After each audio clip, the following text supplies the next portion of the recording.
বীরভূমের নলহাটি ও মুরারইয়ে জঙ্গি কার্যকলাপ, এসটিএফের হাতে ধৃত দুই আদালতে পেশ। বীরভূমের নলহাটি ও মুরারইতে জঙ্গি কার্যকলাপে যুক্ত থাকার অভিযোগে বিশেষ টাস্ক ফোর্স দুই যুবককে গ্রেপ্তার করেছে। 8ই মের মধ্যরাতে চালানো যৌথ অভিযানে ধৃত হয় আজমল হোসেন বয়স 28 নলহাটি এবং সাহেব আলী খান বয়স 28 মুরারইয়ের বাসিন্দা।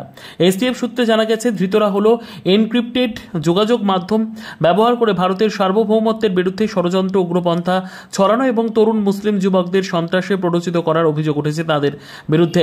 আজমল হোসেন এর আগে বাংলাদেশে প্রবেশের চেষ্টাও করেছিল বলে জানা যায়। ধৃতদের কাছ থেকে অস্ত্র সংগ্রহ ও বিস্ফোরক তৈরির পরিকল্পনার প্রমাণ মিলেছে। আজ দুই অভিযুক্তকে রামপুরহাট এসিজেএম আদালতে পেশ করে পুলিশ। রিমান্ডে নেওয়ার আবেদন জানানো হয়েছে। তদন্তকারী জঙ্গি নেটওয়ার্কের অন্যান্য শাখার খোঁজে জিজ্ঞাসাবাদ চালাবে।